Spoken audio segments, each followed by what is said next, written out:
À quelques jours de l'investiture du gouvernement souminois, espoir et impatience de la population s'entremêlent, affiche à la une la référence plus. Depuis la nomination de l'équipe gouvernementale, Souminois rapporte le tabloïd. Des commentaires vont bon train à travers l'opinion. Certains Congolais estiment que ce gouvernement ne sera pas à la hauteur des attentes de la population, tandis que d'autres restent optimistes et attendent à juger cette nouvelle équipe sur les terrains. Pendant ce temps, nous apprend la prospérité. Vital Kamerhe a sensibilisé ces 2 jours les partis et recoupements politiques faisant partie de la majorité parlementaire pour l'investiture du gouvernement de la première ministre Judith Suminwa Tuluka entre les 10 et les 11 juin prochain. Rendons-nous à la chambre haute du Parlement où Jonas Munkamba réclame la présidence du bureau d'âge. À peine élu dans la province de l'Équateur, ce sénateur de 93 ans, indique Forum des As, appelle Pascal Koundeolo, 85 ans, à lui céder les fauteuils du bureau provisoire conformément à la Constitution. De son côté, la prospérité craint en cas de persistance de ces duels entre les 2 seniors que le travail abattu par Koundeolo soit frappé par d'inconstitutionnalité du fait que le bureau provisoire avait été dirigé par un moins âgé alors que Ndoyen s'était manifesté. Entre-temps, actualité.cd annonce une plénière ce jeudi à la chambre haute du Parlement au menu la validation du mandat des sénateurs. Cette étape de validation, ajoute ces médias en ligne, sera précédée d'abord par l'examen des rapports des 5 commissions spéciales chargées de vérifier le pouvoir des sénateurs issus de l'élection du 29 avril dernier. Revenant d'un séjour médical en Europe, le sénateur Salomon Idi Kalonda signale la référence plus était hier mercredi au Palais du Peuple pour se faire identifier en prévision de la validation de son mandat à la Chambre haute du Parlement. Autre chose, pour la prise en charge de leurs émoluments, frais d'installation et de fonctionnement, les conseillers communaux s'adressent au chef de l'État Félix Antoine Tshisekedi Tshilombo dans une lettre consultée par le journal. Il dénonce ce qu'il qualifie la discrimination qui menace déjà la cohésion et la cohérence politique des organes politiques du pays. Tentative de coup d'État, actu.30.cd annonce le début des audiences pour ce vendredi 7 juin devant les tribunaux des garnisons de Kinshasa. Au total, 53 prévenus sont concernés dans ces dossiers selon l'extrait de rôle consulté par le média en ligne. Benjamin Zalman, Paul Taylor Christa, Thompson, Marcel Malanga et Jean-Jacques Ondo figurent parmi les 53 prévenus poursuivis par la justice militaire, ajoute actualité.cd. Ces 53 prévenus soulignent de son côté, Média Congo sont poursuivis pour attentats, terrorisme, détention illégale d'armes et munitions de guerre, tentative d'assassinat, association de malfaiteurs, meurtre et financement du terrorisme. On conclut ces dossiers avec le journal Prospérité qui affirme que cette audience marque le début du processus judiciaire pour déterminer les responsabilités et les éventuelles sanctions pour cette tentative de prise de pouvoir illégale. Sur le plan économique, pour terminer, la BCC impose aux banques de paramétrer leurs terminaux de paiement électronique uniquement en francs congolais, d'après la BBC, relayée par dépêche.cd. Cette nouvelle mesure vise notamment à inciter la population à utiliser davantage la monnaie nationale dans les paiements de biens et services. Mesdames et messieurs, merci et bienvenue dans votre magazine d'analyse et débat de l'actualité nationale. Grande tribune, nouveau numéro au menu de notre débat. Un gouvernement souminois, concept, représentativité, portée et signification, et puis constitution. Quel est l'impératif de son changement actuel? Et pour en parler, nous avons sur ce plateau Monsieur Henri Timbalanga, analyste politique, journaliste indépendant. Monsieur Henri, bienvenue. Merci beaucoup Daniel pour cette énième invitation. Ça m'a toujours fait ce plaisir-là parce que quand il y a une occasion pour aller aussi parler République démocratique du Congo au regard des questions de l'heure, c'est toujours un réel plaisir pour moi et je salue en même temps mes co-débatteurs avec lesquels je souhaite et je pense bien que on va partager des bons moments de citoyenneté parce qu'il ne s'agit pas d'une équipe de loisirs ou de football, mais ici on parle des choses dont nos vies dépendent. C'est-à-dire quand on a tout intérêt de voir les choses aller dans le bon sens parce que, je l'ai dit, nos vies en dépendent. Très bien. Merci beaucoup pour cette opportunité. Merci beaucoup. Il nous fait l'honneur, Jeannot Manyanga. Ça fait un temps, malgré l'état de santé, vous êtes là. Merci pour avoir honoré notre invitation. Bonjour, merci également, M. Daniel.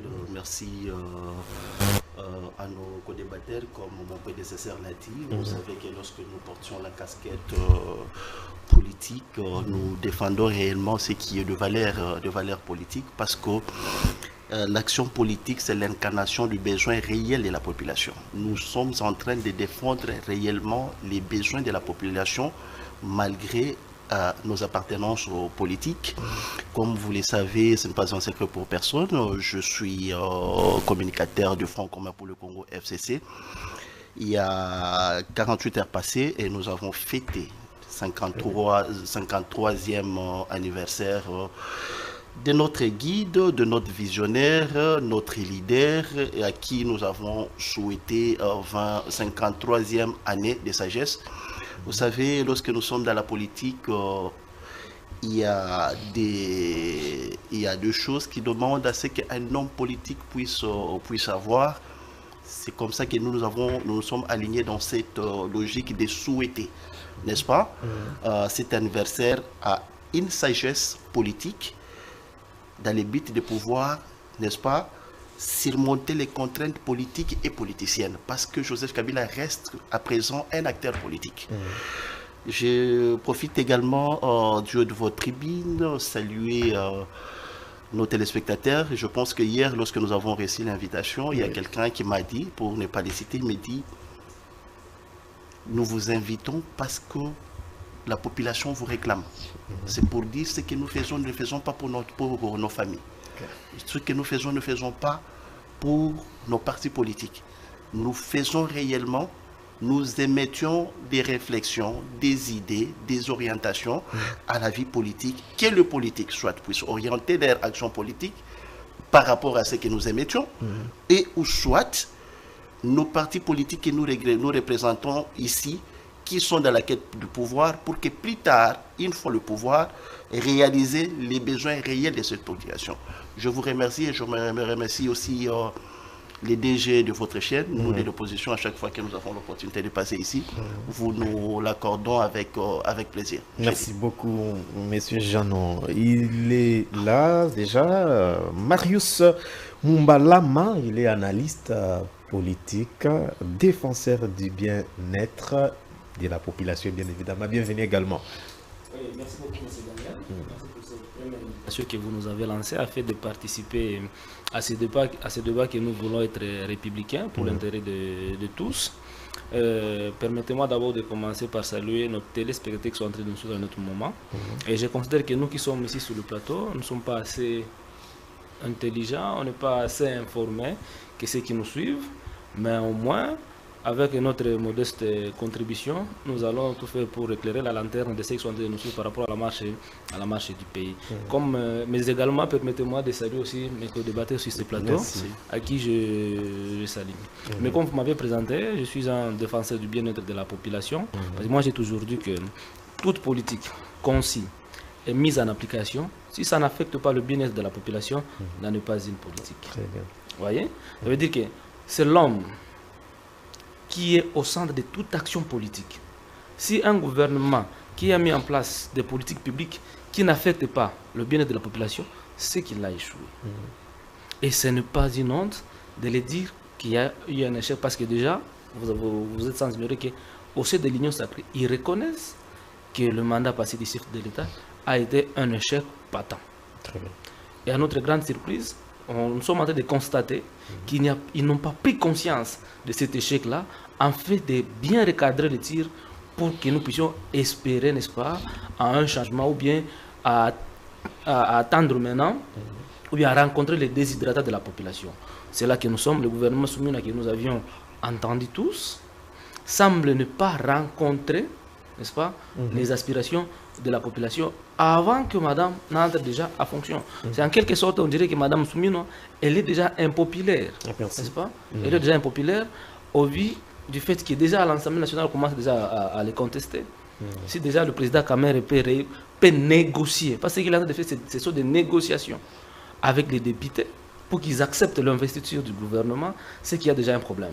Et déjà quand ça commence déjà comme ça nous amène déjà à perdre l'espoir, n'est-ce pas, pour ce que nous attendons, l'amélioration du bien-être de la population. Très bien, merci beaucoup. Monsieur Henri Chimbalanga, nous avons des thématiques. Est-ce qu'il y a un biscuit, une information que vous voulez partager avec nous avant d'aborder ces deux thématiques?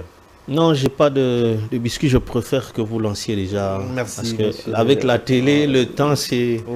Les biscuits, je préfère qu'on soit dans les biscuits, vous savez, lorsque dans votre prélude, vous avez détaillé les programmes du gouvernement, il y a un élément très important qui m'a tiqué, c'est l'investiture de sénateurs. Le conflit qui se place entre la présidence aujourd'hui au niveau du Sénat, par rapport aux deux candidats, il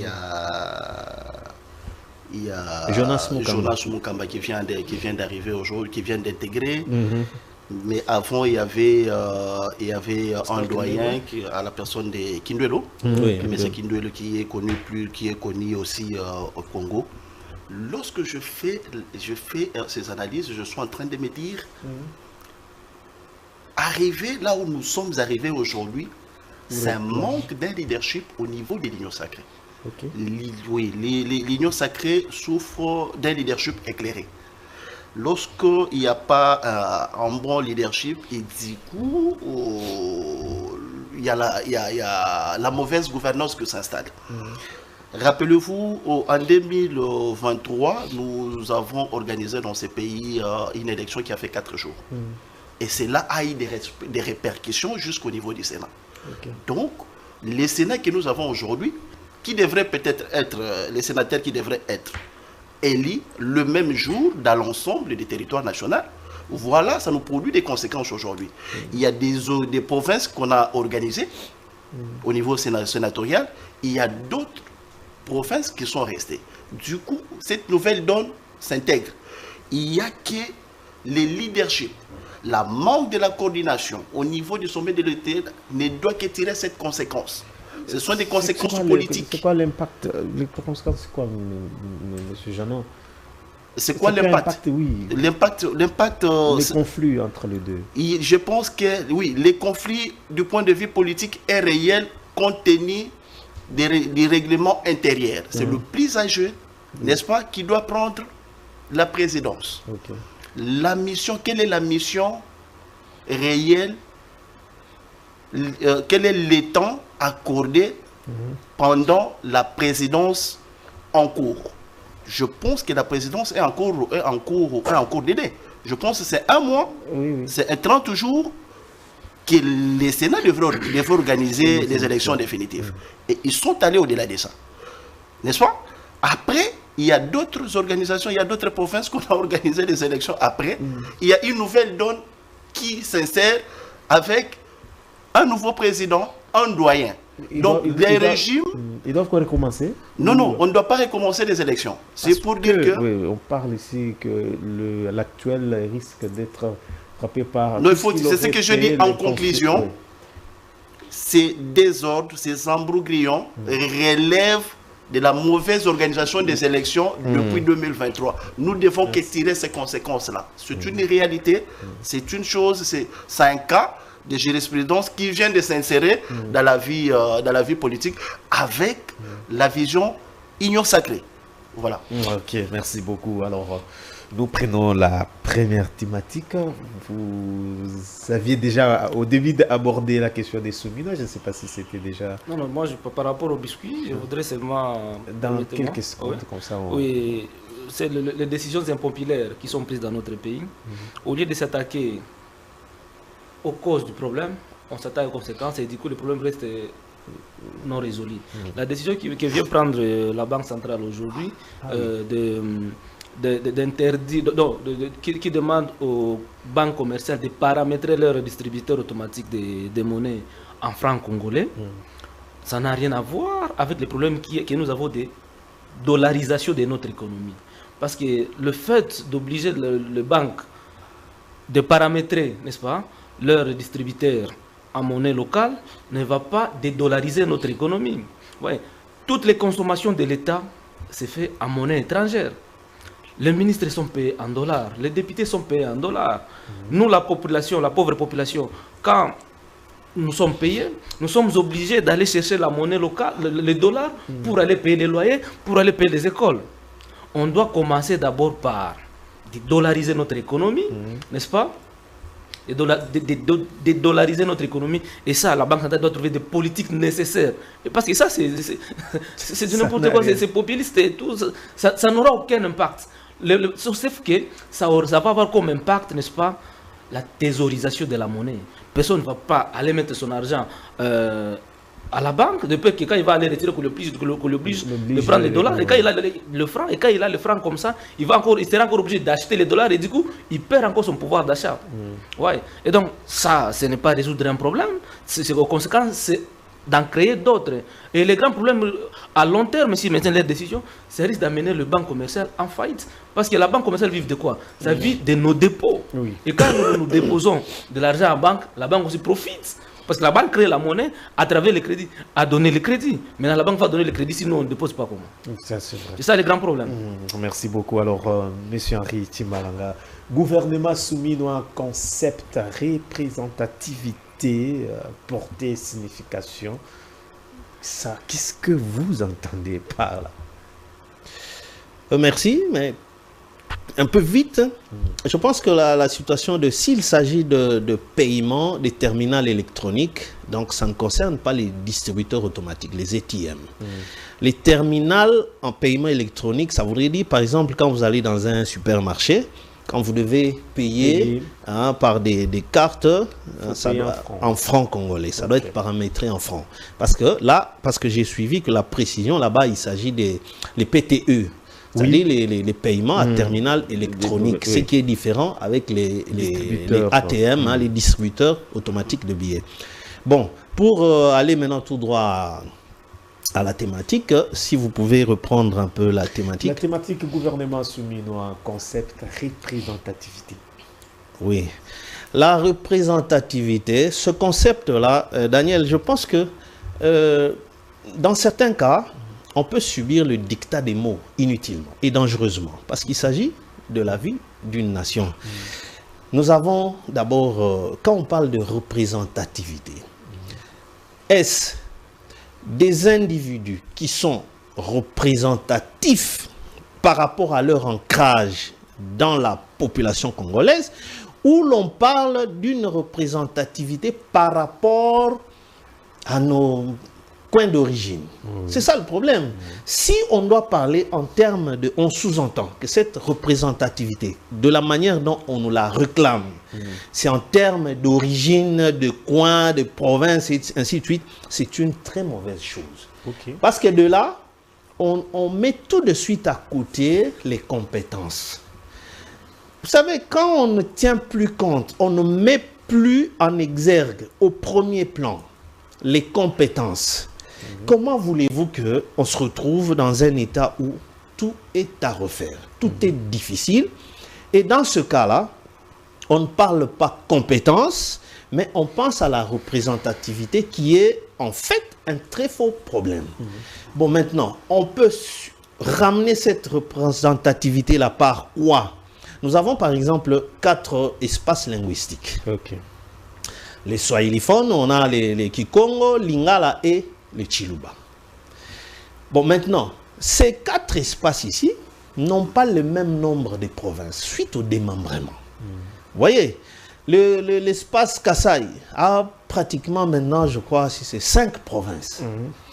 L'espace Swahili, le Grand Katanga est démembré en 3 ou 4, en 4 provinces.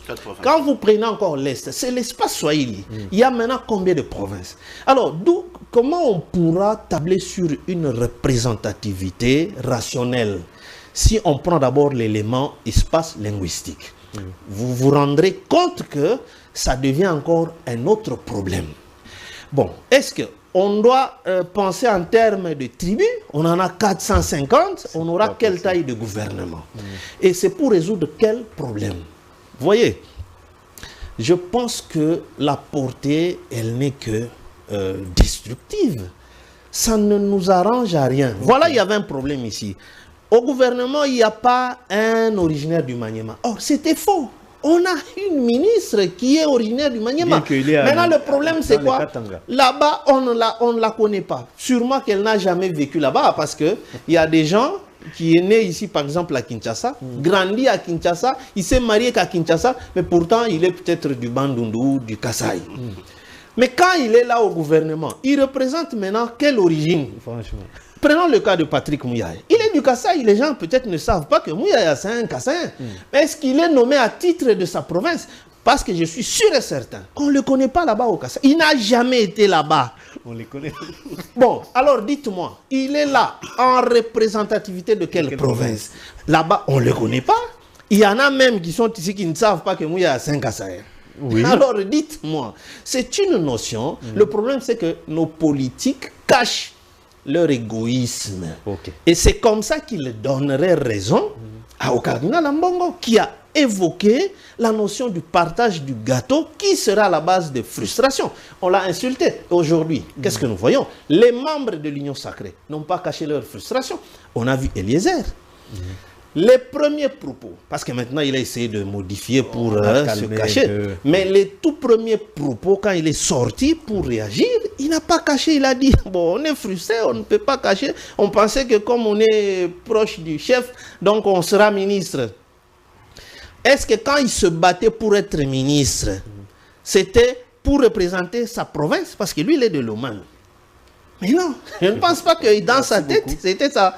Donc je trouve que c'est une notion qui n'a pas... Nous avons besoin des compétences. Merci. On n'a pas besoin des ressortissants d'eux, à la limite. Sinon, ce sera pour quel résultat? Merci beaucoup, M. Henri Timbalanga. 3 minutes. Alors à vous également, M. Jeannon. Concept représentativité. Merci beaucoup, M. Dan. Comme vous le savez, ce concept représentativité, moi je vais l'analyser sur base de 2 approches. Il y a, la première, c'est l'approche sociologique. La seconde, c'est l'approche politique. Lorsqu'on est acteur politique, et lorsque tout ce que nous faisons trouve son soubassement dans l'action politique. C'est ainsi que vous verrez que un bon leadership au sommet de l'État met l'équilibre entre les 2 approches. C'est là qu'il y a maintenant cette souffrance que nous avons aujourd'hui. La Constitution met l'équilibre entre les 2. L'approche sociologique, je n'ai pas l'article en tête, qui dit que les membres, les animateurs des institutions doivent tenir compte de l'équilibre géopolitique. Ça, nous sommes dans cette approche sociologique pour éviter des conflits communautaires que nous vivons aujourd'hui entre les provinces, les chefs des secteurs, les chefs des groupements avec certains gouverneurs. La question était déjà résolue dans la Constitution. Voyez-vous? C'est là que je suis en train de développer la deuxième approche, celle de l'approche politique. L'approche politique demande à ce que les partages de pouvoir puissent tenir compte de l'équilibre de poids politique. Vous comprenez? Oui. L'Union sacrée est allée aux élections sous une plateforme politique Union sacrée. Partis politiques, regroupements politiques et associations. C'est comme ça que nous sommes comportés à cette époque-là. La majorité présidentielle, l'Alliance pour la majorité présidentielle, la majorité présidentielle et les FCC. C'est une culture politique qu'il ne faut pas dissocier. Mais les fondements trouvent son origine dans la Constitution pour l'équilibre communautaire. Qu'est-ce que nous constatons aujourd'hui? Lorsque je prends l'approche sociologique, vous verrez que cette approche de non-représentativité, il y a des provinces qui ont plus, n'est-ce pas, des portefeuilles par rapport à d'autres provinces. Et du coup, ça donne des déséquilibres communautaires. La désignation de certains animateurs dans des institutions. Beaucoup sont ici d'un coin politique par rapport à d'autres. Du coup, l'approche sociologique dans l'équilibre communautaire n'est pas prise en compte. Il y aura ou il y a naissance des conflits communautaires à cause de cet élément-là. Ça crée déjà des frustrations du point de vue de la monture. Lorsque je fais la jonction entre les deux, je vis dans la forme du gouvernement. Il y a des regroupements, des partis politiques, des associations qui se sont fédérés au niveau de cette plateforme Union sacrée, qui n'ont pas trouvé gain de cause politique. Lorsqu'on fait l'ambiance de deux, ça donne une crise politique.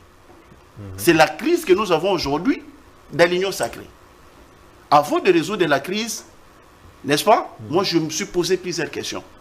Est-ce que l'Union sacrée a un leadership? L'Union sacrée souffre, n'est-ce pas, d'un leadership éclairé. N'est-ce pas? Depuis sa création jusqu'à aujourd'hui et à la publication, à la sortie du gouvernement. C'est ce que nous vivons aujourd'hui. Voilà. Merci beaucoup. Donc, pour vous, il n'y a pas un problème. Le problème, c'est les leaders qui doivent créer cet équilibre. Dans l'Union sacrée, il n'y a pas les leadership. Voilà, manque de leadership au niveau de l'Union sacrée qui vient de créer la mauvaise gouvernance au sein de cette plateforme politique qui crée des frustrations aujourd'hui. Et le pays est bloqué à cause de ça. Alors, monsieur Marius, votre entendement par rapport à ces concepts représentativité, ça se fait à quel niveau? Parce que M. Henry nous a expliqué. Est-ce qu'on doit revenir dans l'ancienne configuration pour chercher les individus, ou c'est par rapport au nom d'origine et ainsi de suite? Merci beaucoup, messieurs les journalistes. J'ai suivi mon co-débatteur.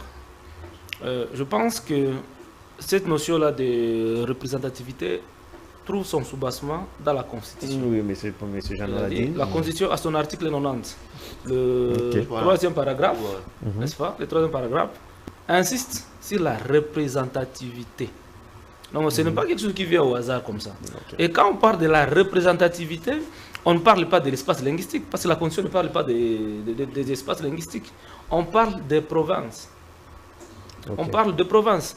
C'est inadmissible qu'une province ait au-delà de 10 ministères, tandis qu'il y a une province qui n'a même pas un seul ministère. Et du coup, je l'ai toujours dit, le gouvernement ici est sorti avec des armes de conflit. Avec des armes de conflit qui affectent déjà la cohésion nationale qui est fragile. Vous êtes sans ignorer que la cohésion nationale au Congo, elle est très fragile. Et la sortie de ce gouvernement, qui devrait normalement renforcer cette cohésion-là, vient encore affecter de façon négative cette cohésion nationale que nous devrons normalement encadrer. Et c'est là que ça pose maintenant un problème de blocage. Normalement, le gouvernement devrait être déjà investi. Et ne soyez pas surpris si ce gouvernement tombe le jour de son investiture. Et ça va être un désastre. Parce que le jour que Mme Soumina va aller à l'Assemblée nationale, la sensibilisation. Mais ça, c'est déjà très. Cameroun ne devrait pas faire la sensibilisation. C'est la première Assemblée nationale au pays dont la majorité va au-delà de 400 membres. La première Assemblée nationale. Donc l'opposition est presque inexistante à l'Assemblée nationale. Il y a des opposants au sein. Mais non, ce ne sont pas des opposants, ce sont des frustrés qui peuvent nous surprendre aujourd'hui et faire tomber le gouvernement souminois les jours de son investiture. C'est pourquoi aujourd'hui, ceux qui sont là, ceux qui ont été nommés, ils doivent se maintenir de toute déclaration. Parce qu'ils n'en ont pas encore le pouvoir. Le pouvoir viendra lorsque l'Assemblée nationale va accepter le programme. Et si l'Assemblée nationale n'accepte pas ce programme-là, ça tombe. Et on va faire quoi? On va encore tourner à rond. On dira que le blocage vient d'où? Parce que le pouvoir ici trouve toujours des boucs émissaires ailleurs. Le chef de l'État a été induit en erreur, il faut le reconnaître, par son cabinet. Parce qu'avant que le président de la République puisse signer l'ordonnance, il doit se rassurer que son cabinet a pris soin de les lire, de les relire, et que ça répond à des exigences constitutionnelles. Parce que là, déjà, ça viole la Constitution. L'article 90 est largement violé. Comme l'a dit mon confrère de droite ici, que le président Tshisekedi n'était pas allé aux élections seul. Il y a eu des forces qui se sont fédérées autour de lui pour l'accompagner. Et dans leur entendement au sein de l'Union sacrée, il s'était déjà dit à la base que si vous avez 10 députés nationaux, ça vous donne droit à un ministère. Moi, j'ai suivi le sénateur Jantini Ngobila. On a cité ici aussi Eliezer. Ils sont surpris qu'au-delà des ministres, des députés nationaux qu'ils ont, qu'ils ne puissent pas avoir un seul portefeuille. Au-delà de la représentativité, comme je l'ai dit, le gouvernement est porteur de germes de conflits. On a créé des ministères délégués qui risquent aussi de s'arroger les compétences des provinces et des entités décentralisées. Je vous en donne un exemple. Le ministre délégué à l'urbanisme est chargé de la ville. Il s'agit de quelle ville? Il s'agit de quelle ville? Est-ce de Kinshasa? Est-ce de Kinshasa? Si le gouverneur de Kinshasa décide, messieurs les journalistes, d'urbaniser Maluku, qui va faire ce travail-là? C'est le ministre chargé de la politique de la ville ou bien c'est son ministre de l'Environnement? Les entités territoriales décentralisées, ils ont des compétences qui sont reconnues par la Constitution. Est-ce que le ministre qui est nommé ne risque pas de s'accaparer des compétences de ces entités-là? Et voilà d'où viendra le problème. Alors, au lieu de travailler pour la population, ils seront d'abord en train de gérer les problèmes, et du coup, ça va prendre du temps. Et nous, qui nous battons pour le bien-être de la population, nous n'allons pas trouver gain de cause. Ça veut dire que Mme Souminois vient déjà d'échouer avant de commencer son travail. Il vient d'échouer. Et ce n'est pas parce qu'elle est incompétente. Parce que le système dans lequel il se retrouve, il y a cette force-là d'apaisanter des compétences qui va la tirer vers le bas. Et du coup, elle va effacer. Et ça va faire la honte de toutes les femmes. Le milieu dans lequel il se retrouve ne lui permettra pas de bien travailler. Au sein de l'Union sacrée, le présidium de l'Union sacrée sont tous frustrés. Tous. Il n'y a personne qui est content. Que ce soit à l'INC, que ce soit à l'AFDC, que ce soit chez MCB, moi encore chez Mbosso. À part seulement l'IDPS, les autres, ils sont frustrés. Largement frustrés. Pour conséquence, la dernière réunion ici de l'Union sacrée, le sénateur Batriko n'était pas parti. Et pourtant, il a toujours l'habitude de se présenter dans des réunions de l'Union sacrée. Vous savez pourquoi? Allez-y. Le ministère du Travail et Prévoyance sociale qui a été accordé à l'IDPS, la branche Prévoyance sociale, on a retiré ça du ministère, qu'on a donné au ministère de la Santé, où l'IDPS est ministre. Ouais. Et tout ça, ça crée des problèmes. Et ces problèmes-là ne permettront pas à ce que Mme Soumina puisse bien travailler. Au-delà de ça, tous les ministres qui ont été nommés, la majorité n'ont pas été proposés par les partis politiques. Ouais. Et pourtant, ce sont les partis politiques qui devraient normalement proposer leurs ministres. On propose 5 noms, on peut choisir n'importe qui. Je vous dis qu'il y a eu ce problème-là de camaraderie, de coterie, qui s'étaient aussi retrouvés dans ces décisions-là. Merci. Et du coup, ça va encore bloquer la machine. Et nous, ça nous amène à perdre déjà l'espoir à la base. Et donc, c'est ce problème-là de représentativité, elle est constitutionnelle. C'est pourquoi, aujourd'hui, nous en sommes en train de lire sur les réseaux sociaux qu'on risque de revenir sur la décision ici en trouvant, n'est-ce pas, l'espace pour le maniement. Donc, ça sera la première fois qu'il y a un avenant sur l'ordonnance de chef de l'État. Ça va être la première fois. Et là, ça va être très compliqué. Sûrement, je pense que... C'est pourquoi le chef de l'État, il a intérêt de bien regarder son entourage. Bientôt, il va construire son cabinet, qu'il ne soit pas induit. Franchement, merci beaucoup, Monsieur Henri. Est-ce que vous avez à ramasser, à rebondir sur ce qui a été dit avant de nous... Par rapport à la monture du gouvernement Toulouka, est-ce que ce concept a été respecté?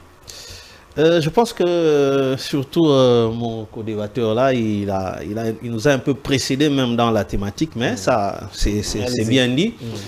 Je pense que le problème de représentativité, la Constitution demande d'en tenir compte.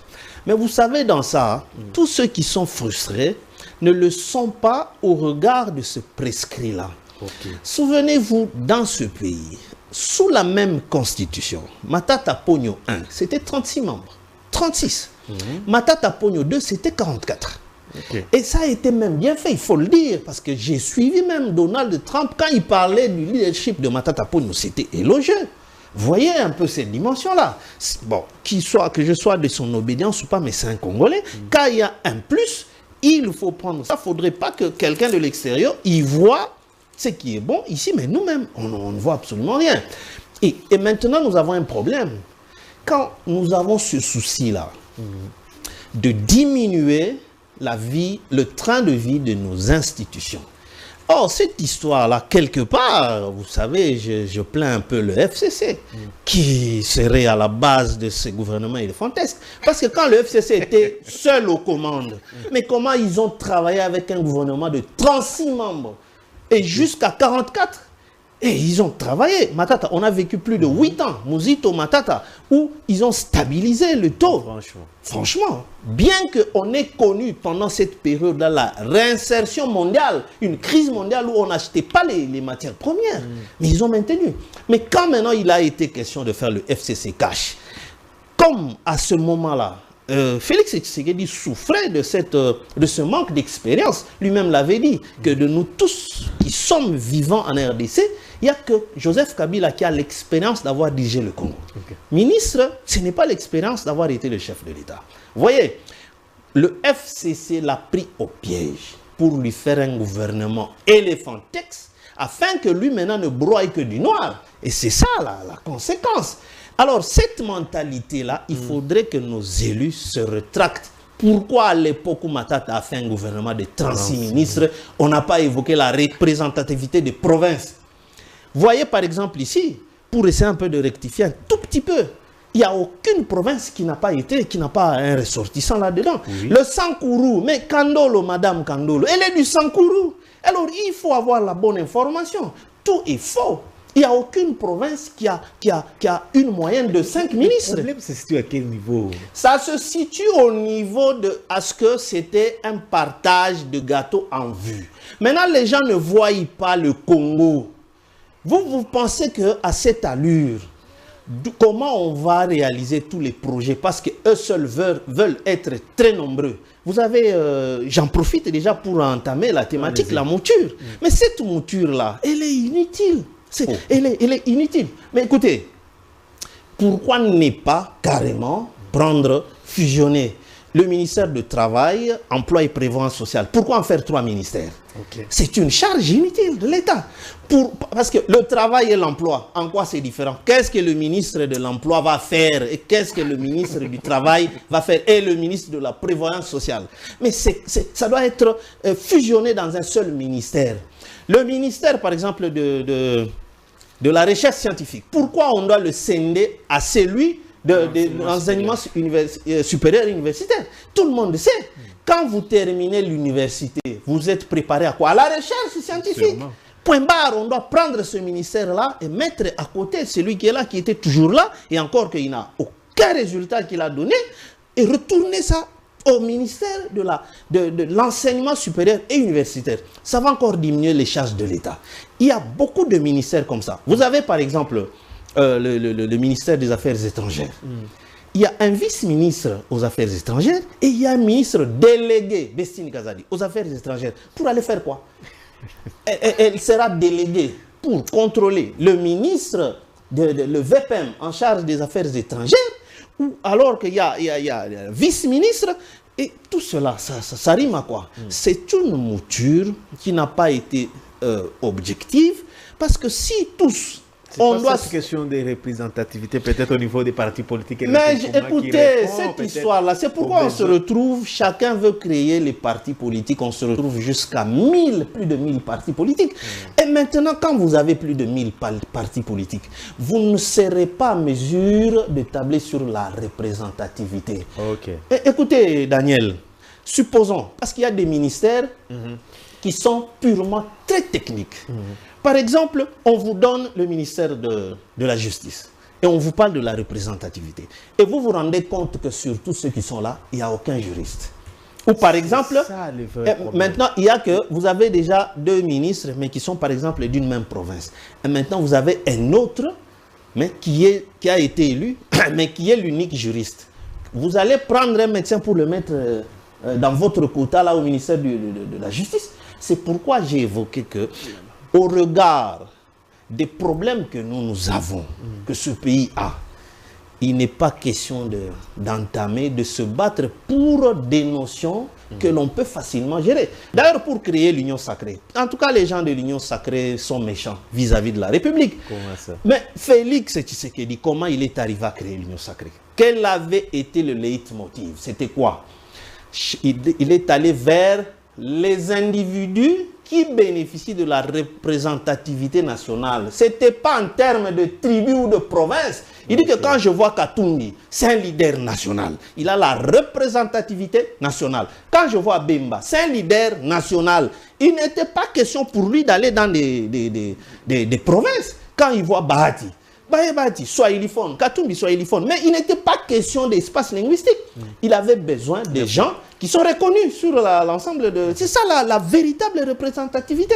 Sinon, mais que l'FCC nous dise, ils ont géré avec 36 membres et puis 44. Mais ça a été bien fait.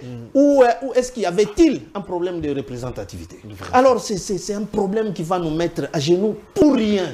Maintenant, on fait revenir le chef sur cette histoire-là. Il a dit, mais c'est très regrettable. Un addenda, ça veut dire qu'on vient avec un autre document pour ajouter. Écoutez, c'est pas ce qui s'est passé avec Moutamba qu'on a récupéré en dernière minute. Écoutez, ils doivent nous épargner de cette honte mondiale. De cette honte mondiale, là où les gens nous regardent comme si nous ne sommes pas, nous ne méritons même pas ce pays qui regorge des merveilles. Nous sommes comme des anges qui vivent en enfer. Et pourtant, c'est le paradis. Nous devrons être au minimum par rapport à ce que est ce pays.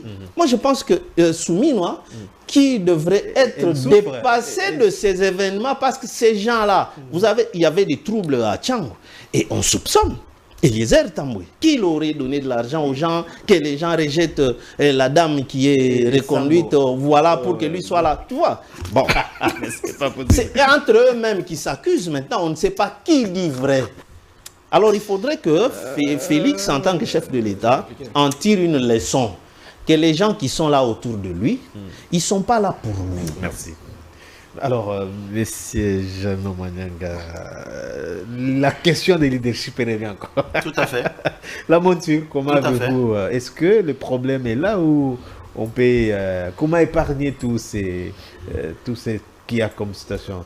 Je vais faire quelques recadrages. Je vais également aborder sur la question de la monture. Vous savez qu'aujourd'hui, nous parlons de la monture. Il faudrait qu'on parle aussi du programme. N'est-ce pas? Je ne sais pas si nous allons l'aborder avec les temps. Allez-y. Je ne sais pas si nous allons l'aborder avec les temps. Parce que nous parlons beaucoup plus des individus. Nous ne parlons pas du programme. Parce que le chef de l'État a été élu sur base d'un programme.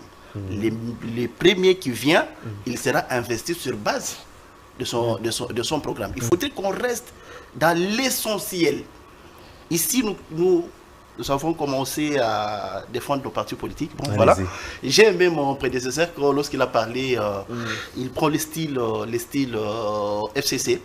Vous savez que depuis l'arrivée de Joseph Kabila en 2001 jusqu'en 2016, Joseph Kabila a toujours donné le meilleur de lui-même. La motion du gouvernement, c'était moins de 35 jusqu'en 2016. Là, beaucoup disent que c'est parce qu'il y avait une touche de dictature. Non, il faut pas. Non, je ne peux pas admettre cela. Lorsque vous avez un bon leader, il y a la bonne gouvernance. Ça marche de pair. Lorsque vous avez un bon leader, les recrutements c'est fait sur base de la technicité. Comment Matata a recruté? Il a recruté sur base de deux approches que je vais utiliser ici.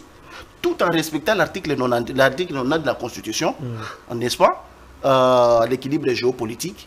Il avait joué également avec l'approche sociologique et sociopolitique dans vos regroupements, dans vos partis politiques. Veuillez me donner quelqu'un qui mérite mieux pour assumer tel poste.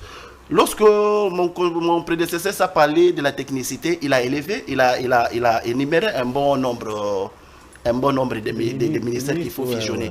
Moi, je vais au-delà de ça. Vous savez que les temps du FCC à l'époque, nous avons des ministères clés, des ministères purement techniques, les ministères de souveraineté. Quelle a été l'intelligence de l'FCC pour diriger ce ministère-là? Prenons le cas du ministère de l'Intérieur. Un ministre de l'Intérieur, quelqu'un qui avoir déjà dirigé une province, une ville, un administrateur de territoire, ainsi de suite, vous avez la maquette sur la territorialité. Vous verrez que Chadar était maire de la ville, il était administrateur du territoire, maire de la ville, gouverneur. Vous voyez Loumanou qui vient, il était administrateur du territoire, n'est-ce pas? Maire de la ville, il était vice-gouverneur dans les Kasaï. C'était le même. Et au ministère de la Défense, qui prend un ancien militaire, n'est-ce pas, un retraité qui a inséré la vie politique parce qu'il a la technicité. C'était la magie de l'île, c'était la magie du FCC. Aujourd'hui, lorsque nous regardons maintenant la monture que nous avons aujourd'hui, je suis en train de me dire où nous allons. La monture donne confiance, n'est-ce pas, au gouvernement, et les peuples s'inscrivent et donnent confiance à ces animateurs pour résoudre les problèmes réels de cette population. Prenons par exemple la dame que nous a menée au ministère, c'est madame ministère qui est dans les réseaux sociaux. Le ministère de la Jeunesse. Au ministère de la Jeunesse. Quel est son parcours politique? Les ministres qui est aujourd'hui au niveau de la Défense, c'est quoi son parcours politique? C'est un ministère technique, n'est-ce pas?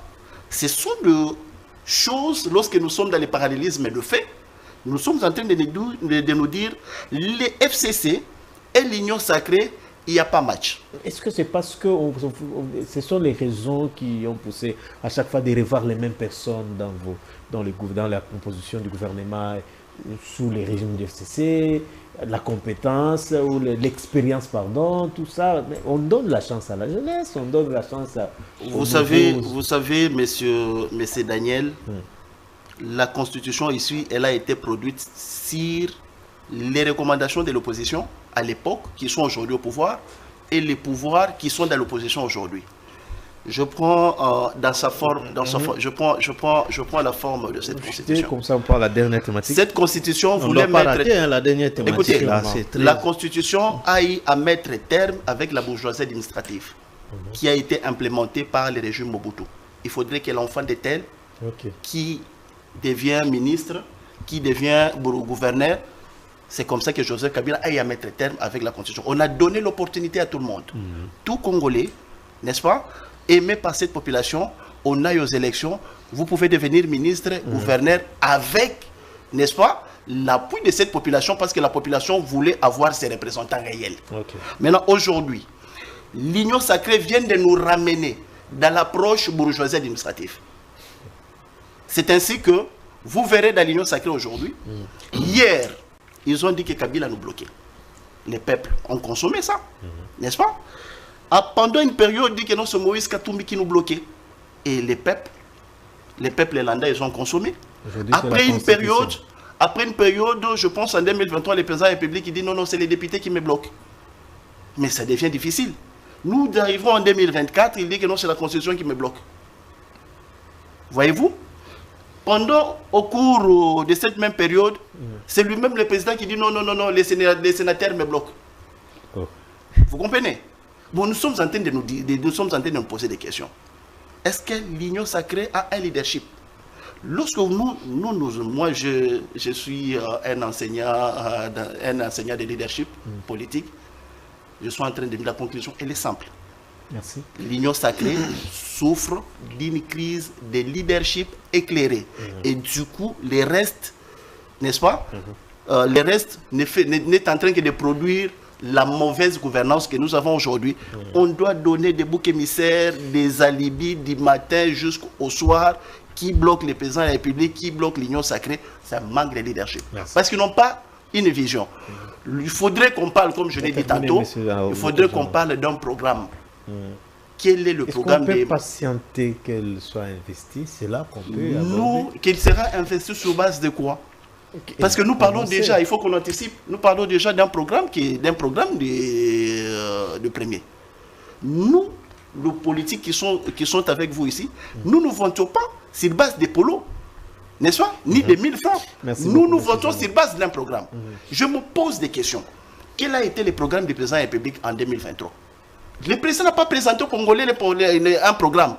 Veuillez faire la rétrospection des sorties médiatiques du président de la République. Le président n'a pas présenté un programme président de la République. Merci beaucoup. Les meilleurs projets du président de la République, c'était celui d'accuser ses prédécesseurs, les homosexuels, n'est-ce pas, et les candidats de l'étranger. C'est tout ce que le président a présenté comme les projets de société. Le premier qui vient matérialiser le projet de société du président. Elle a des difficultés, la dame. Merci. Elle va présenter quoi? Merci Parce beaucoup. Que son chef n'a pas présenté un programme. Alors, monsieur Marius, à vous également, on retient quoi sur cette question, la représentativité? Vous proposez quoi? Parce que pour monsieur Henri, ça ne nous avance à rien. Et puis, vous avez suivi M. Janon qui revient beaucoup plus sur le leadership. S'agissant d'abord de la monture du gouvernement, il y a un problème. Le chef de l'État a manifesté la volonté de ne pas retomber dans les erreurs du passé. Ça a été dit comme ça, qu'il ne voudrait pas que les erreurs du passé se répètent encore. Et du coup, on peut comprendre que c'est un mandat de rattrapage par rapport à l'échec du mandat précédent. Malheureusement, les mêmes acteurs, n'est-ce pas, de l'échec du passé sont revenus au pouvoir. Les mêmes acteurs. Quel est le bilan de M. Bemba à la défense? Quel est le bilan de M. Kibasa Maliba qui me doit, moi, mon argent de rame? Mais oui, on me prenait chaque mois de l'argent. Quel est son bilan au PTNTIC? N'est-ce pas? Donc, les 40% qui sont revenus dans le gouvernement, ça va encore tirer vers le bas les efforts des autres. À l'économie, il y a le professeur, le célèbre professeur Daniel Mukoko Samba. Mais quel a été son bilan à l'ONATRA? Vous êtes sans ignorer que quand le pouvoir de Tshisekedi entre au pouvoir, la première personne à être suspendue par ce pouvoir ici, c'était Daniel Mukoko Samba. Mais la même personne qui a échoué, qui a été suspendue ou bien révoquée, s'il faut parler comme ça, qu'on ramène à l'économie. L'ONATRA a ses problèmes. Mais les problèmes qui sont à l'économie, c'est plus grave que ce qu'il y a à l'ONATRA. S'il n'a pas été à mesure de redresser l'ONATRA, sera-t-il à mesure de redresser l'économie nationale? Vous voyez les difficultés que nous avons. Et du coup, ce sont ces gens-là qui vont travailler avec Mme Soumino, qui n'ont pas échoué, qui ont échoué dans leur premier mandat. Et là, c'est compliqué, c'est très compliqué. Par rapport aux propositions que vous dites, pour le problème de représentativité, il n'y a pas de propositions à faire. Et seulement, on attend seulement que l'Assemblée nationale puisse déchoir le gouvernement, ou bien ne pas le vincer pour qu'on nous trouve des personnes qu'il faut. Parce que il va présenter un gouvernement, il va présenter un programme. Si ce programme-là n'est pas convaincant, ça ne va pas être investi. Merci. Et du coup, ça va leur permettre de corriger, n'est-ce pas, les erreurs qui sont en train d'être décriées. Parce que ce pouvoir-là, ça revient à l'Assemblée nationale. Ils peuvent ou ne pas accepter le programme de Mme Soumino. Et quand c'est le cas, ça tombe. Et du coup, ça va leur permettre de corriger les erreurs pour nous présenter un gouvernement qui sera à la hauteur des problèmes que nous avons. Les problèmes socio-économiques, les problèmes sécuritaires, la famine, les soins de santé. Il y a de graves problèmes auxquels il faut répondre, auxquels il faut trouver des solutions aussi durables. Parce que Mme Soumino n'a pas de soubassement. Vous allez vous rappeler qu'il y avait des ministres qui sont allés chercher le maïs, n'est-ce pas, en Zambie. Et la période de crise approche. On va encore tomber sur le même problème. Et pourtant, gouverner, c'est quoi? C'est prévoir. Qu'est-ce qu'ils ont prévu pour que nous ne puissions pas tomber dans les mêmes erreurs? C'est ainsi que, permettez-moi de faire un clin d'œil.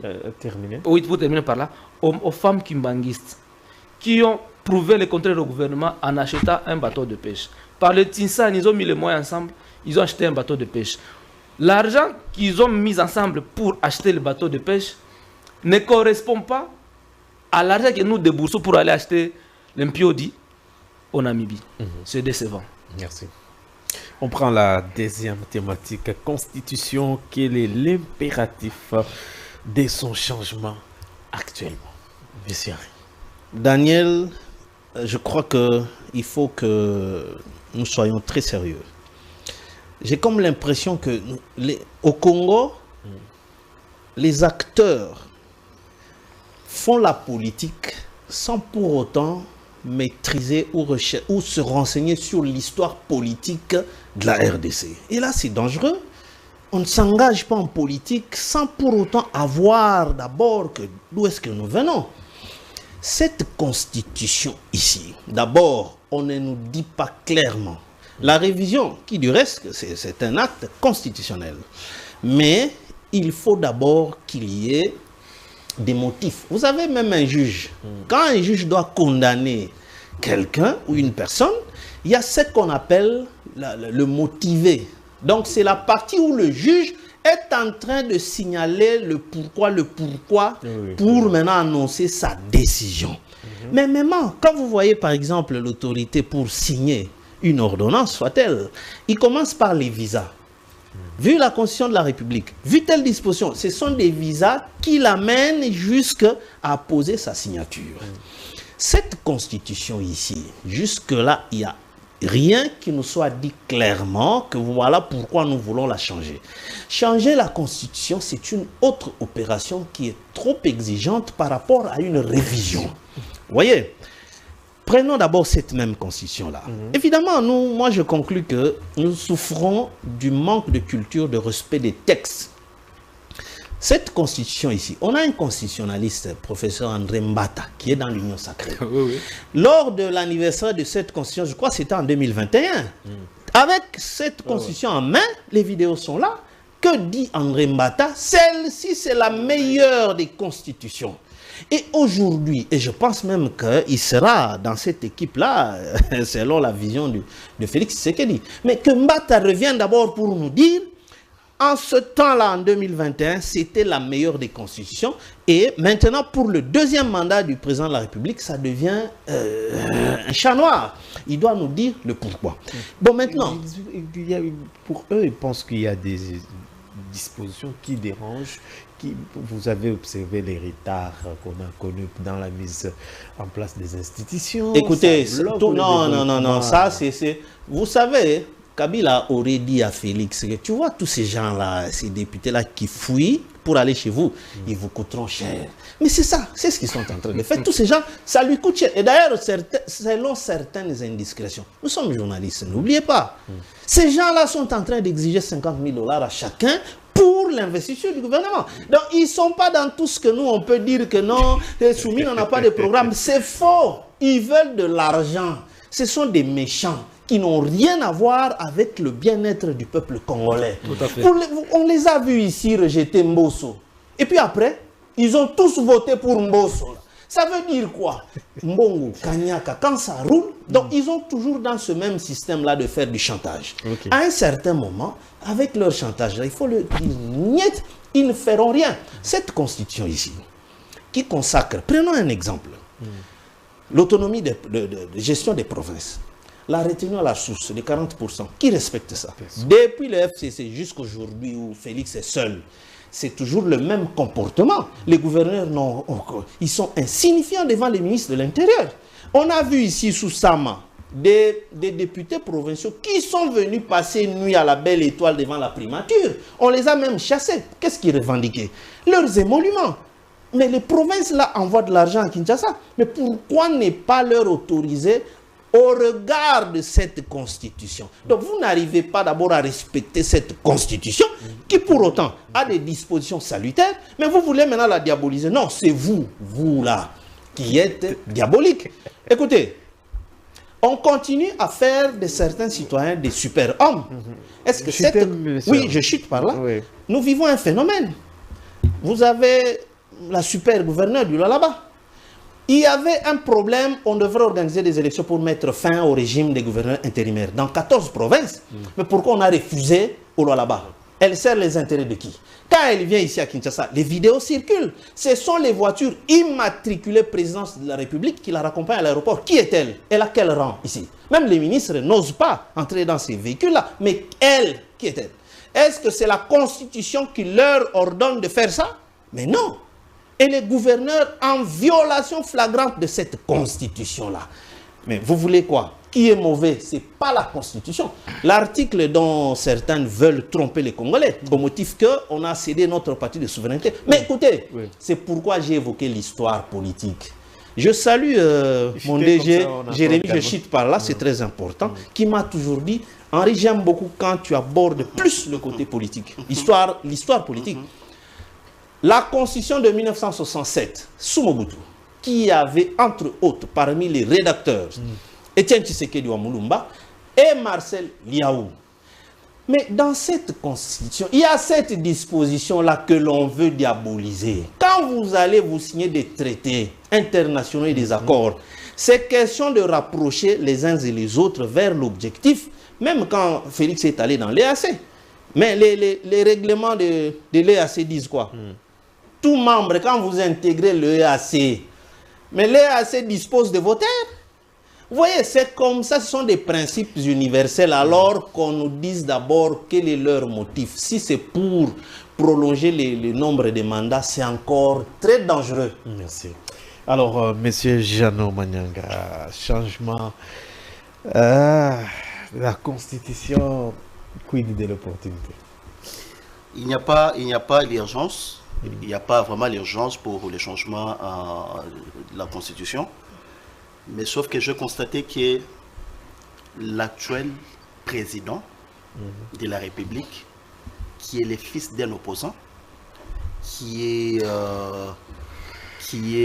un Quinois, qui est un président qui vient de remplir le 4e espace linguistique, n'est-ce pas? Qui est de la diaspora. Il est rempli à son fond intérieur l'ensemble de tout ce qui est passé depuis 1960 jusqu'à aujourd'hui. Donc le président Tshisekedi n'a pas droit, il n'a pas droit à l'erreur.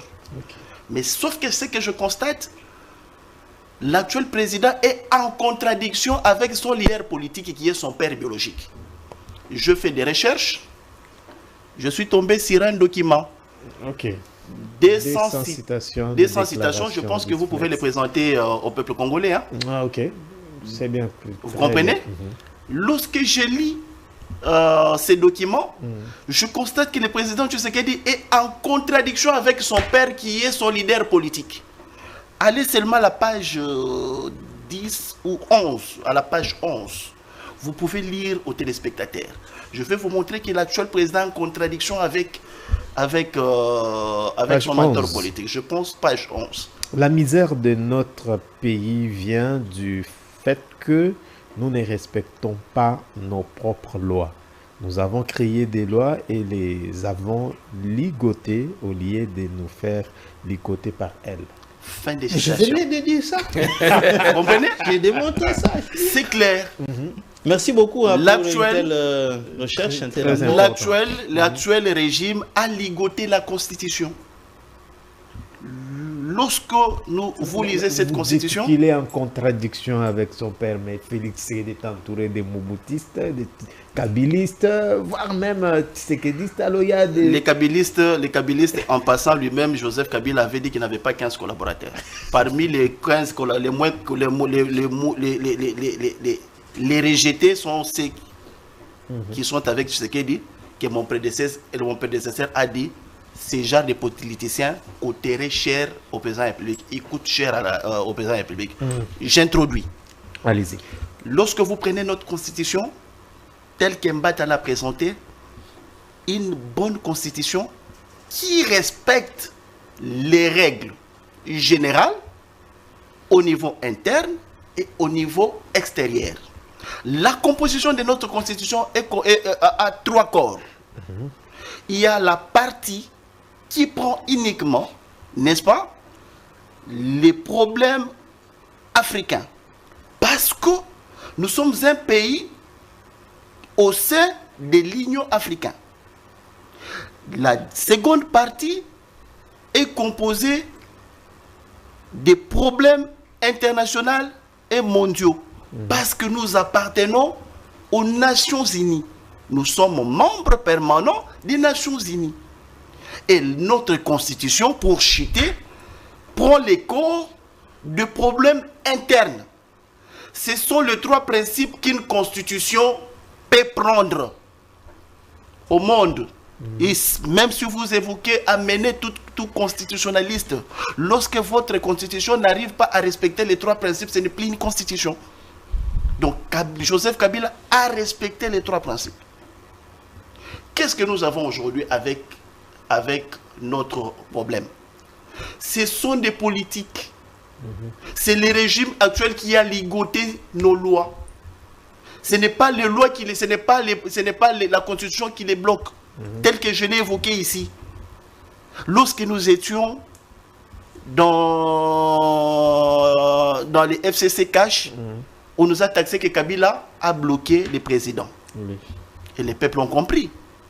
Et après, on a dit que Moïse Katumbi a bloqué les présidents. Les peuples ont compris. Après, on a dit que non, c'est les magistrats qui bloquent les présidents.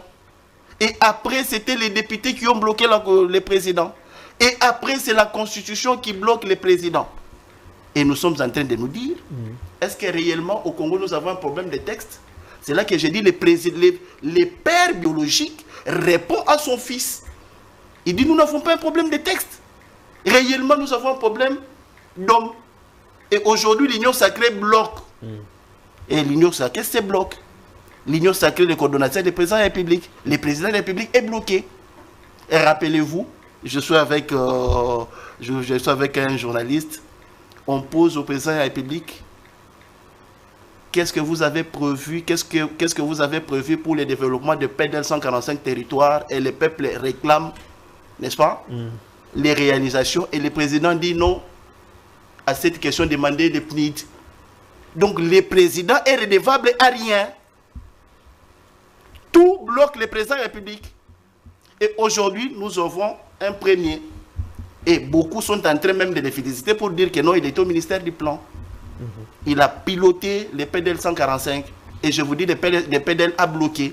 Ce n'est pas moi qui l'ai dit, c'est le président qui l'a dit à cette question, demander le PNID. Et vous allez, ça c'est une parenthèse que je suis en train d'ouvrir. Si Madame Soumino insère dans son programme les PEDEL 145, il faut lui dire que les PEDEL, ce n'est pas un programme du gouvernement. Il faudrait qu'on demande ça au PNID. C'est le président qui l'a dit, ce n'est pas nous, ce n'est pas le peuple congolais. Vous comprenez? À cette question de la Constitution, je vais au deuxième partie. La Constitution a organisé ce que nous avons, la planification interne du pouvoir central, provincial et les ETD. Il y a une loi de 2008 qui porte sur la libre administration de province. Est-ce que cette loi est respectée aujourd'hui? par les politiques, la rétrocession, les niveaux de compétences. J'ai vu des gouverneurs qui sont en train de prendre les pouvoirs, qui sont en train d'agir à la place du ministre de l'Intérieur. Il y a mon prédécesseur qui a évoqué ici les cas de loi là-bas. Oui. Vous comprenez?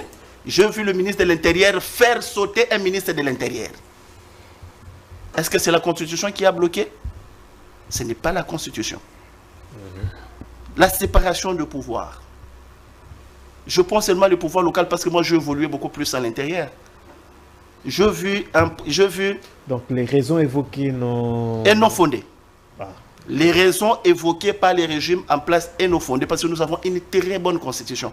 Comment le président Kabila a respecté cette constitution? C'est quoi l'intention selon vous? Qu'est-ce que maintenant, l'intention... à quel niveau comme ça on accorde la parole? L'intention est que selon les indiscrétions, les régimes actuels veulent se pérenniser au pouvoir. Parce que, rappelez-vous, il y a une vidéo qui a circulé, un moboutiste, qui est actuel proche du président de la République, qui voulait faire payer les kabylistes pour dire que vous pensez que tu as qui bayou manabino, tu as qui pembeni nabino, tu récupérer bord. Et le monsieur a parlé à Lingala pour ne pas les citer. Et du coup, les élections de 2023, c'était des comptes à rendre entre le moboutisme et le kabylisme. Maintenant, pour faire payer les longs de la démocratie que nous avons aujourd'hui, il faudrait s'éterniser au pouvoir. Mais il faut changer la constitution. Ce n'est pas les mandats du président de la République qui vont changer la constitution. Ce n'est pas la forme du régime que nous avons aujourd'hui. Je discutais avec les gens du pouvoir. C'est la forme du régime qui bloque les présidents de la République. Nous avons les régimes présidentiels, semi-présidentiels. Nous avons les régimes parlementaires dans le monde. Nous avons vécu avec les régimes présidentiels, avec Mobutu, qui nous a amenés dans un parti unique, comme ça, oui. qui a instauré presque la monarchie. Merci. Nous avons essayé avec les régimes semi-présidentiels. Ça a produit de fruits. Aujourd'hui, on veut nous ramener soit dans les régimes présidentiels ou dans les régimes parlementaires. Que les présidents soient élus au suffrage universel indirect par les députés achetés de 21 000 $. Vous avez vu les règlements intérieurs de l'Assemblée nationale aujourd'hui, qui passe de 21 000 à 33 000 $. N'est-ce pas? Un député qui se retrouve aujourd'hui avec des assistants. Le règlement intérieur dit l'assistant a les 10%. Mais Jacques Joly avait l'assistant a 10% de l'émolument de son titulaire. Donc les 10 assistants toucheraient à chacun 3 000. Posons-nous la question, les Congolais ont quoi? Merci. Les Congolais lambda. Les fonctionnaires, ils ont quoi? Merci beaucoup. Voilà l'intention où nous sommes en train d'aller. C'est pourquoi... C'est taillé une constitution sur mesure. C'est déjà taillé, c'est sur mesure. Il y a des Mbosso, il y a des Mbata qui ont déjà la constitution dans leur poche. Une autre?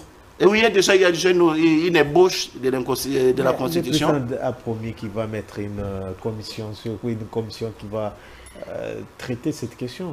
Je suis en train de vous dire, sûrement l'opposition invitée. Technique à la matière. Vous savez, pour modifier la constitution, il nous faut au moins 3 ans. Le président veut faire à ce qu'il consomme les 2 années. Il nous amène au référendum pendant 3 ans. Il abolit la constitution. N'est-ce pas? C'est des escroqueries politiques. Nous sommes éveillés parce que nous sommes des spécialistes en la matière.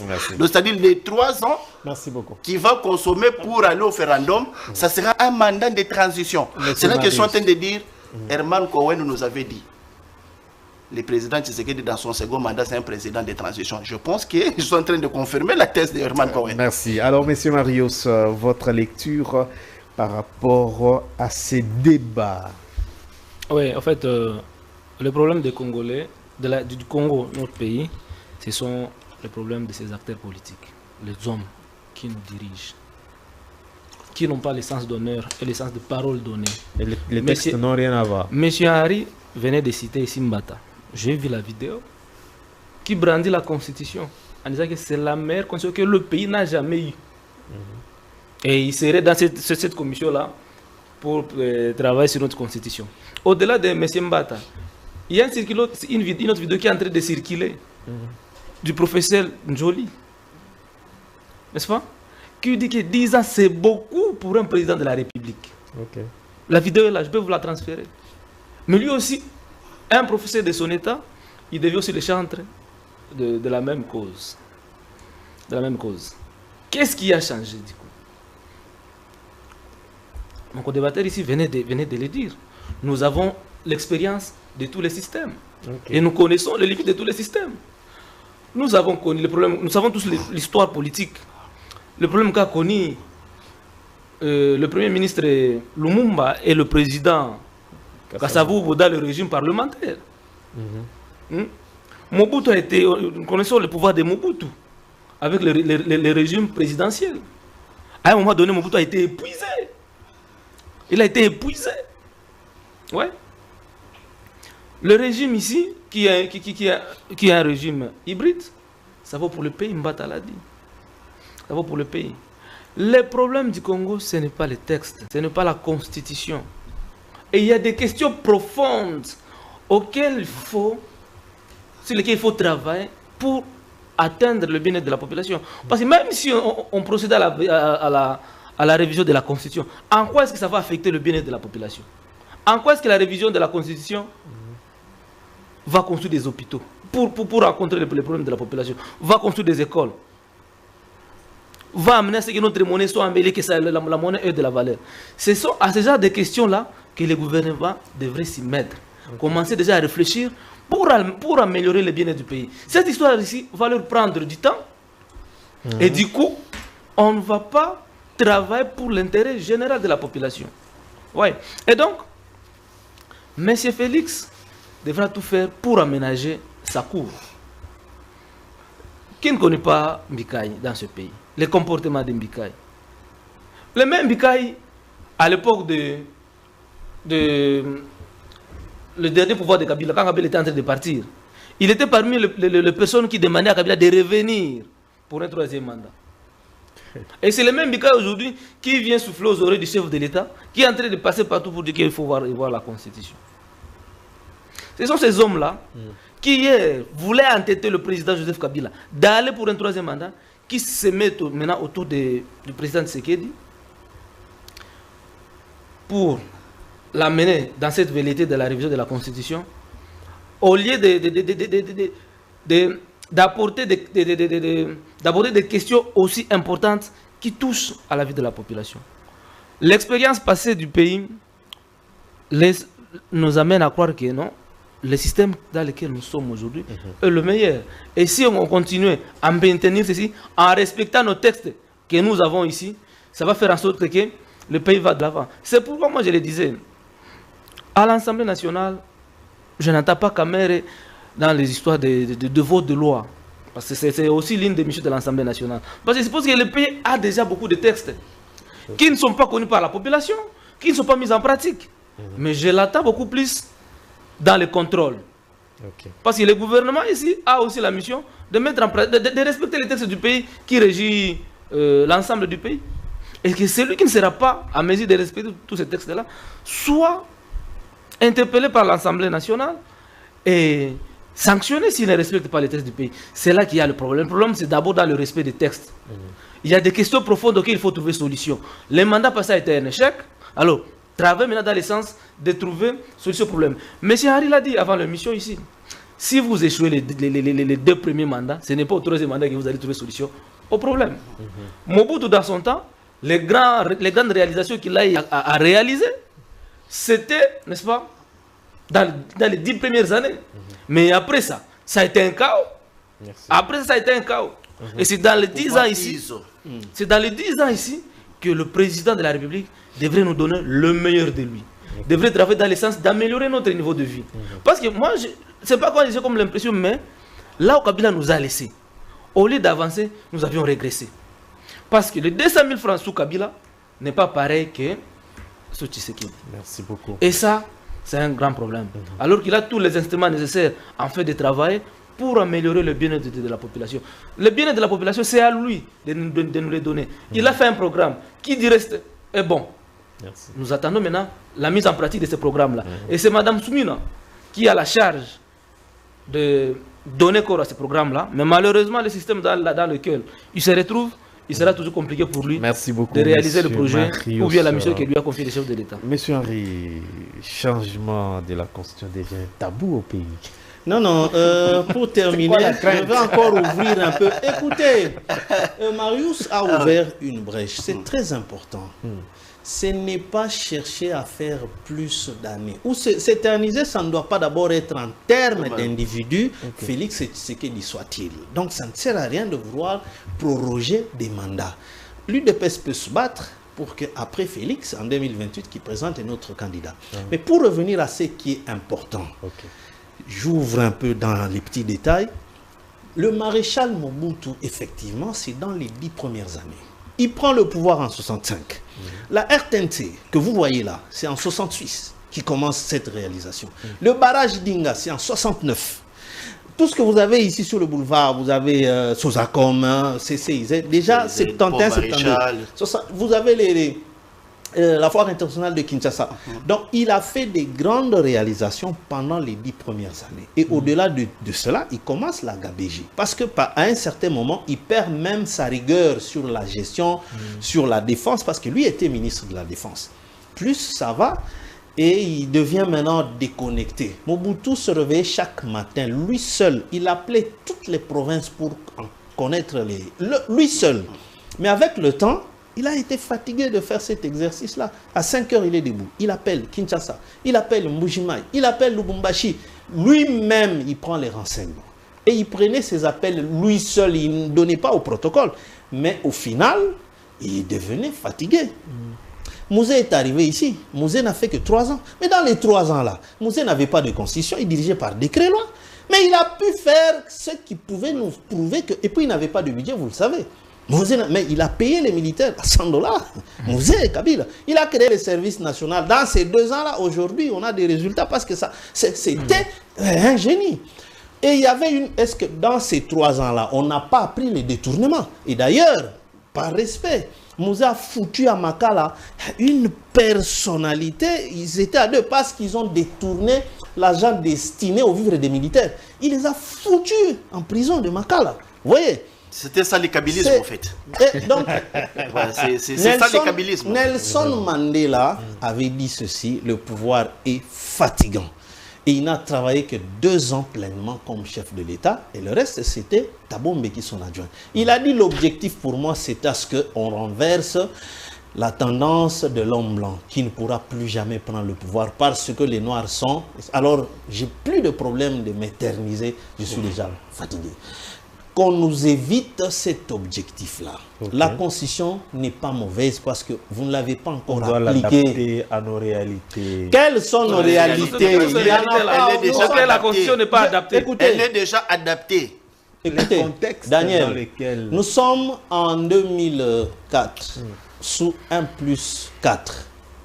Vous savez que c'est en ce moment-là que pour la première fois, la province du Kasaï oriental se voit être dotée d'un bâtiment qui abrite désormais le gouverneur de province. Il travaillait dans l'immeuble appartenant à Jonas Mukamba depuis toutes ces années-là. Mais c'est dans le 1+4. C'était avec Joseph Kabila. Et c'est en ce moment-là qu'on recommence à asphalter les routes sous le gouverneur Dominique Kabengele. Le problème de temps, c'est un faux problème. Plus vous voulez vous éterniser, plus vous allez faire autre chose et ce ne serait pas bon. Il faut travailler dans le délai. Vous n'avez pas l'obligation de tout faire. Tout faire comment? Vous vous arrêtez là où vous allez vous arrêter. Et celui qui viendra, il continue. Merci. Alors, monsieur Henri, on retient quoi de manière ramassée? De manière ramassée, la représentativité. La représentativité, c'est un concept qui n'est pas du tout limpide. Mais que la Constitution reconnaît ce qu'on doit réviser. Non, mais écoutez, quand on dit de tenir compte, la Constitution n'a pas obligé. Oui. Je vous ai donné ici ce que nous avons vécu sous Matata. Mais où étaient tous ces... Les mêmes là, pourquoi sous Matata, ils avaient peur, ils respectaient Kabila, mais ils ne respectaient pas Tshisekedi. Mais écoutez, aujourd'hui, c'est la démocratie ou rien. La dictature voudrait dire tout simplement l'imposition d'un fait qui soit au bénéfice de l'intérêt général, mon cher ami. Il n'y a pas mieux que ça. Sinon, vous allez... Les caprices de ces gens-là, c'est ce qu'ils veulent tous... Bon, alors, qu'on ait maintenant un gouvernement de 100 ministres, et on va voir si le pays va vivre. Donc, je retiens que on doit quitter cette histoire-là. On doit plutôt se focaliser sur la réduction du train de vie. Ministère de la Jeunesse, ça doit quitter pour retourner au ministère du Sport. Le sport, c'est l'apanage de la jeunesse. Le ministère de la Jeunesse, là-bas, qu'est-ce que le ministre de la Jeunesse va foutre? Et le ministre du Sport, là-bas, le sport, d'abord, quand vous avez 35 ans, vous ne pouvez plus compétir. Ça voudrait dire c'est l'apanage de la jeunesse. Qu'on ramène ça d'ici 3 mois, que le chef ramène, tous ces ministres doivent fusionner. On revient à 36 ministres. C'est faisable. Qui s'impose? Ces gens-là ne vont rien lui faire. Tous ces députés-là, qu'est-ce qu'ils vont faire? Ils cherchent l'argent, c'est du chantage. Le gouvernement risque de tomber. Non, écoutez, ils sont en train de chercher l'argent. Vous verrez, ils vont investir sous mine à coup d'argent, ces gens-là. Ne vous en faites pas. Ils nous amènent dans des aventures. Mais c'est ça, on retient quoi aujourd'hui? Pour les thématiques. Oui, en conclusion pour aujourd'hui, parce que nous avons abordé des thématiques. Premièrement, ce qui concerne la représentativité, comme nous l'avons toujours dénoncé. La population qui vous suit, ok. Comme nous l'avons toujours dénoncé, il faut savoir que la population doit retenir que l'Union sacrée souffre d'une crise de leadership. Alors, du coup, l'article 90 est violé.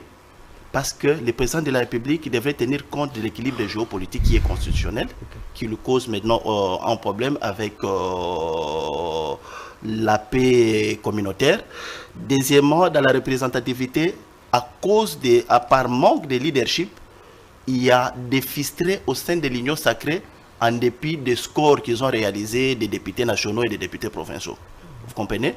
Il y a cette crise parce que le leadership la vision n'est pas éclairée au sein de l'Union sacrée. Voilà la vision que nous avons du point de vue national parce que c'est la représentation Union sacrée qui est au gouvernement, dans des provinces, dans des villes, dans des chefferies, ainsi de suite. C'est la vision nationale qu'il faut prendre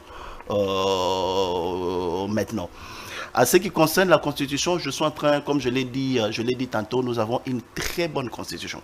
Joseph Kabila a légué à sa population un document, un moyen qui permet aux Congolais de régler pacifiquement le problème interne que nous avons par la voie de cette constitution.